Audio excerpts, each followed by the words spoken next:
Merci. Tout d'abord, je tiens à rendre hommage au président Modibo Keïta, à tous ses compagnons qui ont, par les luttes patriotiques, conduit le Mali à la souveraineté nationale et internationale. Nous plaçons l'anniversaire de ce 63e anniversaire de l'indépendance de notre pays sous le signe du sursaut national pour la défense de la patrie. Comme vous le savez, le Mali est un pays de solidarité légendaire, raison pour laquelle, pour manifester notre compassion vis-à-vis de ces familles endeuillées, nous avons décidé de surseoir aux activités festives de l'indépendance de notre pays et de fêter dans la sobriété et de re-rentrer les fonds alloués à cet effet pour l'assistance de ces familles endeuillées, les rescapés de l'attaque barbare et lâche du bateau de Tombouctou, et aussi de soutenir tous les sinistrés de différentes régions du Mali. La situation sécuritaire est certes tendue, cela est bien compréhensif au regard des enjeux géopolitiques, et géostratégiques, géoéconomiques. Et cela dit, je donne l'assurance au peuple malien que nous allons faire face à toutes ces menaces, d'où qu'elles proviennent. Et comme vous le savez, le Mali a fait des choix stratégiques, des choix d'affirmer sa souveraineté sur le plan sécuritaire, sur le plan économique, de diversifier ses partenaires stratégiques. Et cela va forcément compromettre les intérêts de certains partenaires qui pensaient nous maintenir dans la dépendance. C'est que sûr et certain, nous sommes déterminés à défendre les intérêts du peuple malien, à défendre la souveraineté du peuple malien. Et concernant le départ de l'aménagement, et cela est une volonté populaire du peuple malien, et suite à un constat d'échec de 10 ans de présence sur notre sol. Et c'est à partir de cela que le peuple malien a décidé que les FAMA prennent leurs responsabilités face à la sécurité du peuple malien. Raison pour laquelle, avec la mise en œuvre de la résolution 2690 du Conseil de sécurité, le Mali va recouvrir sa souveraineté sur l'ensemble du territoire national et d'apporter les services sociaux de base à nos populations et aussi de cerner tous les aspects liés à l'insécurité. Ce redéploiement des femmes sur toute l'étendue du territoire va nous permettre de cerner et de lutter efficacement contre le terrorisme. L'Alliance des États du Sahel, qui regroupe les 3 États, le Mali, le Niger et le Burkina, est une vision commune d'établir une architecture de défense collective et d'assistance mutuelle. Nous partageons les mêmes défis en termes de lutte contre le terrorisme, en termes de développement, et nous partageons les mêmes frontières.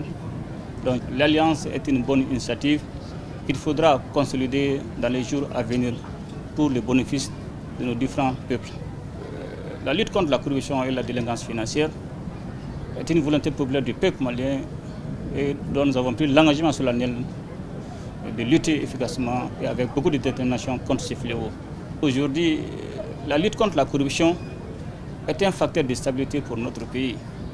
Quand vous voyez toutes les tensions sociales que le Mali traverse aujourd'hui, la plupart des cas ne sont pas forcément dus à un problème de moyens, mais c'est seulement dû souvent au mauvais comportement de certains Maliens, au détriment de l'intérêt général.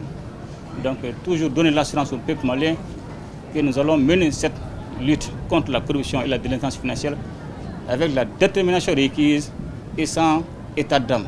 Je tiens à saluer la résilience du peuple malien aujourd'hui qui nous a permis de se focaliser sur l'essentiel. Et sans cette résilience, on ne pourra rien faire.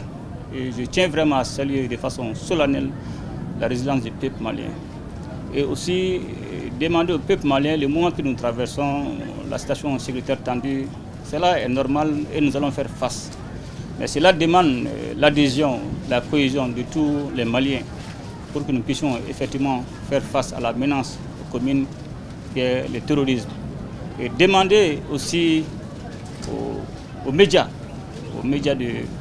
d'appeler leur sens patriotique à ne pas faire le jeu de l'ennemi, de ne pas valider les propagandes de nos adversaires et d'inonder les réseaux par les actions qui ont tendance à démoraliser les troupes engagées sur le terrain.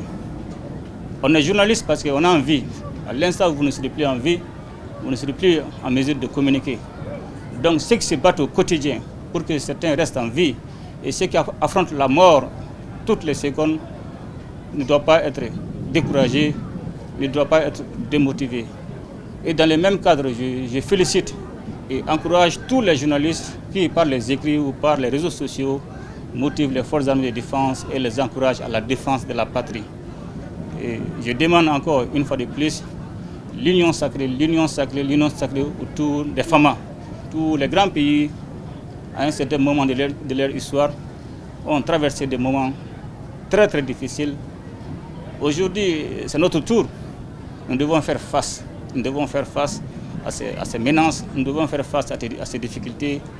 Et ce qui est sûr et certain, avec la détermination des Maliens, avec l'engagement des femmes, dont je salue leur engagement constant et patriotique pour la défense de la patrie, nous allons travailler pour la victoire finale. Dans la guerre, il y aura toujours des moments très difficiles. Il y aura des moments de victoire. Et quelles qu'en soient les circonstances, quels qu'en soient les événements, nous devons soutenir nos femmes pour la victoire finale, qui est de pacifier l'ensemble du territoire du Mali, de faire venir les services sociaux de base au bénéfice de nos différentes populations. Une fois de plus, je tiens à souhaiter bonne fête d'indépendance à tous nos partenaires sincères et qui sont restés à nos côtés et à tous les Maliens. Merci.